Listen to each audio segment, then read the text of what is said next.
உலகலாம் உணர்ந்து ஓதற்கு அறியவன் நிலவுலாவிய நீர்மலி வேணியன் அலகிற்சோதியன் அம்பலத்து ஆடுவன் மலர் சிலம்படி வாழ்த்தி வணங்குவான்.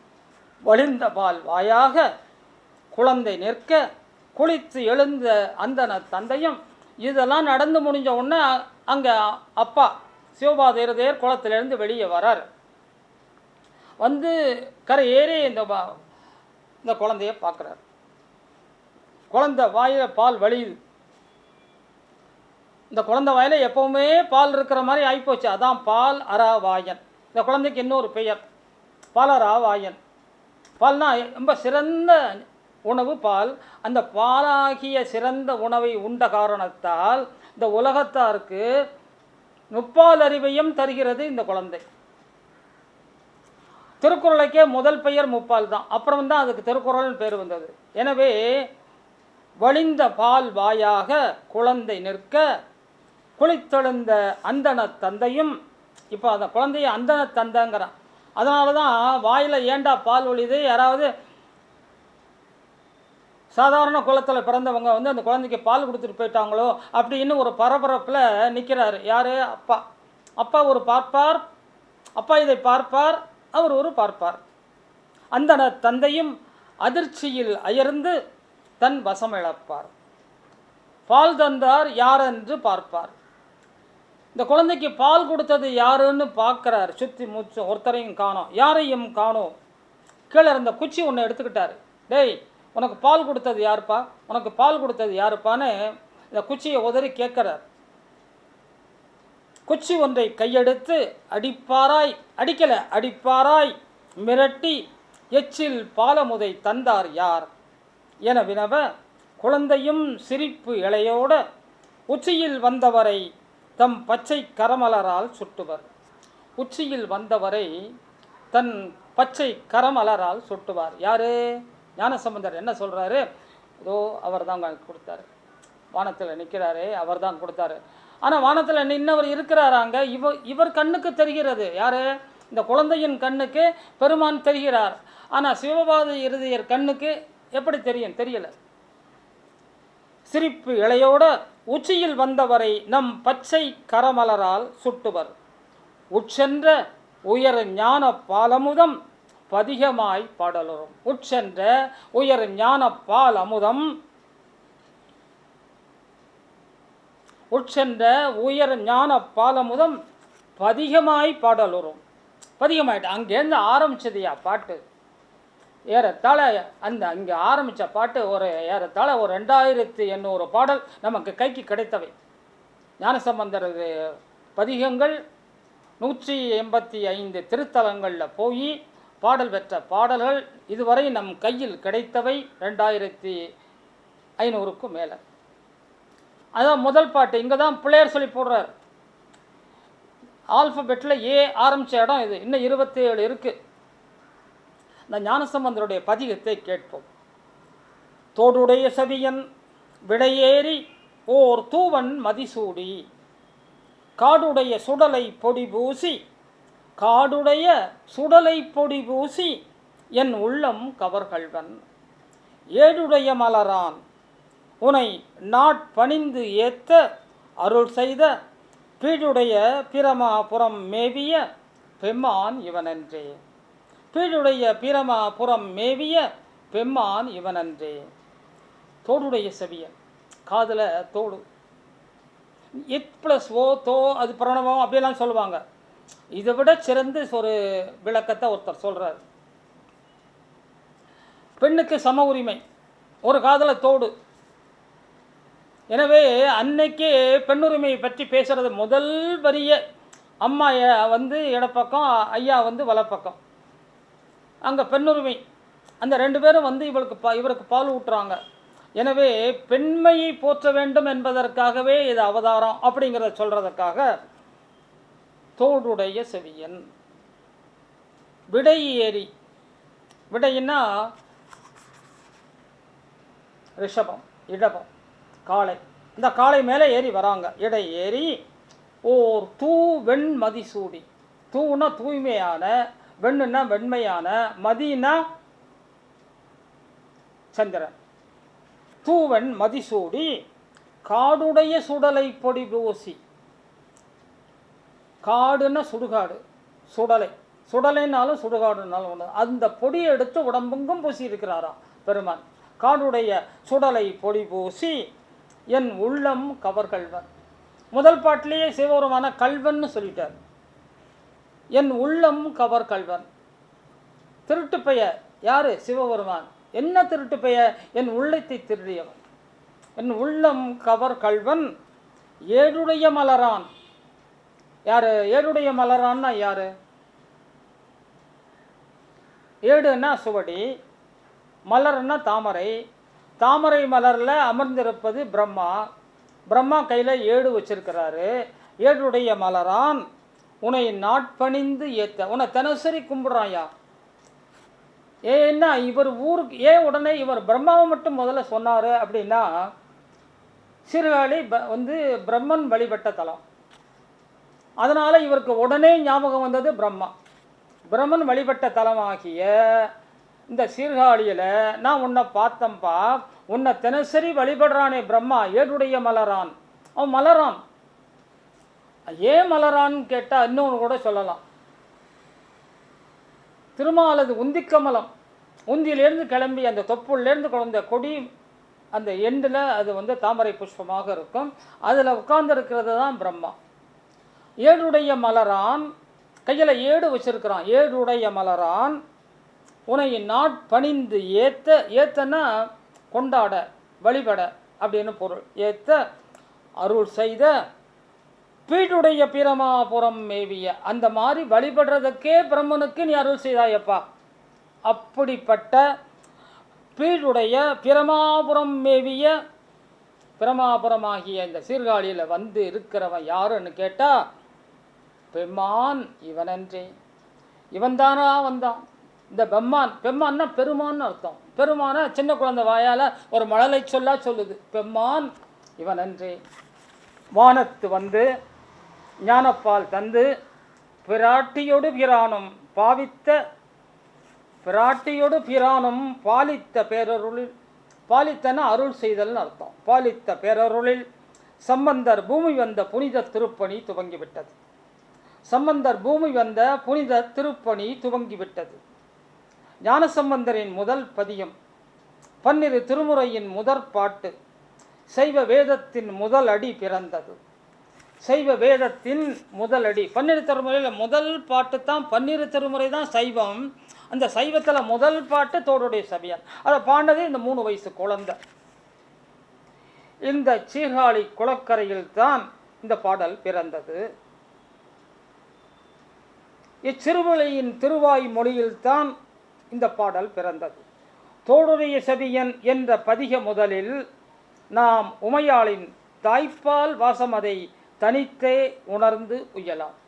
அந்த தாய்ப்பால் குடித்த வாயோட எதுதான் பேசினார். அப்பா யாருடான்னு கேட்டப்போ கூட இந்த ஆள் வாய் திறந்து பேசலை, இந்த இதைத்தான் பேசினார். அப்போ அந்த பாலை குடித்த வாயோட பிறந்த இவருக்கு என்ன கிடைச்சதுன்னா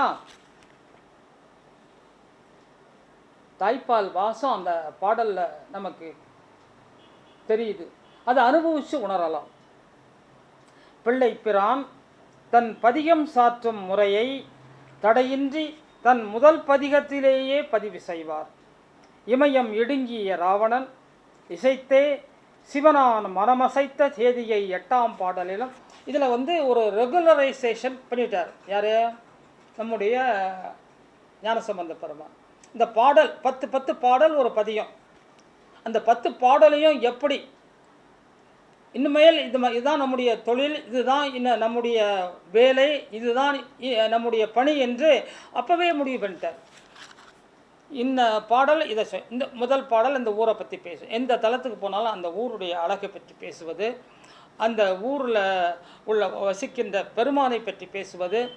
அப்புறமா 8வது பாட்டில் ராவணன் இமயத்தில் இடுங்கி அவஸ்தப்பட்டான அந்த செய்தியை பேசுவது. 9வது பாட்டில் பௌத்தம் சமணம் இவர்களை சாடுவது. 10வது பாட்டில் தான் யார் என்று சொல்லுவது. 11வது பாட்டில் இதை படித்தால் நமக்கு என்ன கிடைக்கும் என்பதை இந்த உலகுக்கு உணர்த்துவதாக இருக்கும். அப்போது இவருடைய பாடல்கள் 12 திருமுறையில் ஒவ்வொன்றுக்கும் ஒரு பேர் உண்டு. முதல் 3 திருமுறையும் ஞானசம்பந்தர் பாடியது, இரண்டாம் 3 திருமுறையும் நாவுக்கரசர் பாடியது, அப்புறம் 3 3 6 7ஆம் திருமுறை சுந்தர பெருமான் பாடியது, 8ஆம் திருமுறை மாணிக்க வாசகர் பாடியது, 9ஆம் திருமுறை பல்வேறு ஆசிரியர்கள் பாடியது, 10ஆம் திருமுறை திருமூலரின் திருமந்திரம், 11ஆம் திருமுறை பல்வேறு ஆசிரியர்கள், 12ஆம் திருமுறை இந்த அடியார்கள் அத்தனை பேரையும் ஒன்றாக சேர்த்து அவர்களின் சிறப்புகளை நவில்வது என்ற பெரிய புராணம் திருத்தொண்டர் புராணம். இன்றைக்கு இது பெரிய புராணம் என்று அழைக்கப்படும். இதுதாங்க மொத்தம் 12 திருமுறை. நாம் சைவர்கள் அனைவரும் இந்த 12 திருமுறையும் என்னென்ன யார் யார் இவைகளை பாடியது என்பதை அறிந்து கொண்டால் நல்ல சிந்தனையில் நாம் வாழலாம். அதுதான் செய்தி. இந்த முதல் திருமுறையை, முதல் பாட்டை ஞானசம்பந்த பெருமான் தோடுடைய செவியன் என்று ஆரம்பித்து வைத்தார். அது பின்னால் முறைப்படுத்தப்பட்டு திருமுறையாக 12 திருமுறையாக வாழ்ந்தது. பிள்ளைப்பிரான் தன் பதிகம் சாற்றும் முறையை தடையின்றி தன் முதல் பதிகத்திலேயே பதிவு செய்வார். இமயம் இடுங்கிய ராவணன் இசைந்தே சிவனான் மனமசைத்த செய்தியை 8ஆம் பாடலிலும், அப்பனும் 8ஆம் பாடலிலும், அயனும் மாலும் அடிமுடி தேடியதை 9ஆம் பாடலிலும் ஓய்வின்றி ஓங்கிச் சொல்லி பரமதச் சாக்கியம் சமணம் சாடுவதை 10ஆம் பாடலாகவும் மொத்தம் 10 பாடலையும் தந்து தன்னை தமிழ்ஞான சம்பந்தன், இசைஞான சம்பந்தன், மறைஞான சம்பந்தன் எனச் சாசனமும் செய்து உலகோர் இதை பயின்றால் உய்யும் பலனை உண்மை எனச் சொல்லி 11ஆம் பாடலில் பதிவு செய்வார். திருக்கடை காப்பு என இவர் பதிகங்கள் பின்னாளில் பெயர் பெற்று நிலை பெறும். திருக்கடை காப்பு, அதாவது இது உலகை காப்பாற்றும் என்று சொல்வதனால் திருக்கடை, அந்த கடைசி பாட்டில் அதை சொல்கிறார். இது யாரை காப்பாற்றும், இதை படித்தால் என்ன பலன் கிடைக்கும், உங்களது இடர் தீரும், வினை தீரும் அப்படின்லாம் முடிப்பார். இடர் களையப்பெருமே அப்படின்னு முடிக்கிறார் இல்லையா? அதை சொல்வதனால் உலகத்தாரை காக்கின்ற அது பாடலாக இருக்கின்ற காரணத்தினால், அது கடைசி பாட்டாக இருக்கின்ற காரணத்தினால் திருக்கடைக்காப்பு என்று இவரது பாடலுக்கு பின்னால் வந்தவர்கள் பெயர் சூட்டினார்கள். அதே மாதிரி நம்முடைய நாவுக்கரசு பெருமானுடைய 2வது 3 திருமுறைகளும் தேவாரம் என்று பொருள்படும். 7ஆம் பாட்டு சுந்தரர் 7ஆம் திருமுறை சுந்தரர் பாடல், அவை திருப்பாட்டு என்று பெயர் பெறும். 8ஆம் திருமுறை மணிவாசகர் தந்தது, அது திருவாசகம் என்று பெயர் பெறும். 10ஆம் திருமுறை திருமூலர் தந்த திருமந்திரம், அது திருமந்திரம் என்று பெயர் பெறும். இந்த 9க்கும் 11க்கும் எந்த தலைப்பும் என அதெல்லாம் பல்வேறு ஆசிரியர்கள் பாடியதால் அதுக்கு எந்த பெயரும் சூட்டப்படவில்லைன்னு நினைக்கிறேன். 12ஆம் தொகுப்பாக 12ஆம் திருமுறையாக செக்கிழார் பெருமான் பாடிய திருத்தொண்டர் புராணம் பெரிய புராணம் என்று இன்றைக்கு அழைக்கப்படுகிறது. திருக்கடைக்காப்பு என இவர் பதிகங்கள் பின்னாளில் பெயர் பெற்று நிலை பெறும். நித்தம் படிப்போர்க்கு நீடு புகழ் சேர்க்கும். ஓங்கிய குச்சி உதறிய தந்தை, ஓங்கிய குச்சி உதறிய தந்தை உணர்ந்தே ஒடுங்கி கைதொழ பொங்கிய அதிசயம் அச்சம் என உணர்வுகள் ஒன்றாகி, அப்பாவுக்கு ஆச்சரியம், பயம், என்ன நடந்து போச்சுங்க, குழந்தை பாடுத, அம்மா அப்பாங்கிறதே கஷ்டப்பட்டு சொல்லிக்கிட்டு இருந்த குழந்தை ஒரு அழகான பாடலை தருகிறதேன்னு வியக்கிறார், பயப்படுகிறார். என்ன நடந்ததுன்னு அவருக்கு தெரியலை. அச்சம் அதிசயம் என உணர்வுகள் ஒன்றாகி தோணியப்பர் தரிசிக்க பிள்ளை முன் செல்ல பின் செல்லும் தந்தையாவர். உடனே இந்த குழந்தையை கூட்டிட்டு தோணியப்பரை தான் அந்த சீர்காழி பெருமானுடைய பெயர் தோணியப்பர். தோணியப்பர்னு அவருக்கு ஏன் பேர் வந்ததுன்னு அது ஒரு பெரிய கதை. நிறைய படிக்கணும், நீங்கள் நிறைய அறிந்து கொள்ள வேண்டும். தோணியப்பர் தரிசிக்க பிள்ளை முன் செல்ல பின் செல்லும் தந்தையாவர். முதல் பாட்டு முடித்த உடனே அங்கே அடுத்த பதிகம் வருது. இங்கு என்னை ஆளுடையான் உமையோடு என்ன தங்கு தடையின்றி தன் தமிழால் பொழியும் மொழி தந்து எங்கும் நிறை திருத்தொண்டர் சூழ துதி செய்ய சீகாழி முதலாக பிள்ளையின் தல யாத்திரை துவங்கி தொடரும். தோள்கன்ற பிள்ளை சுமக்கும் தந்தை சிவபாதருடன் தோள்கன்ற பிள்ளை சுமக்கும் தந்தை சிவபாதருடன் புடைசூழ அடியரன அஞ்செழுத்து விண்ணதிர அருட்சிசுவும் விஞ்சும் தன் பிறவி நோக்கமது நிறைவேற அருள் வழியில் நடைபோடும். பிள்ளையும் தன் தாய் பகவதியார் பிறந்த திரு நனிப்பள்ளி செல்வார். தொடர்ந்து திருத்தலை செங்காடு, பல்லவனீச்சரம், திருச்சாய்க்காடு, திருவெண்காடு, தென் திரு முல்லைவாயில் கண்டு சீகாழி திரும்பியவர் மீண்டும் திரு மகேந்திரப்பள்ளி, திரு குருகாவூர் கண்டே பதிகங்கள் பலபாடி வழிபட்டு சீகாழி வருவார்.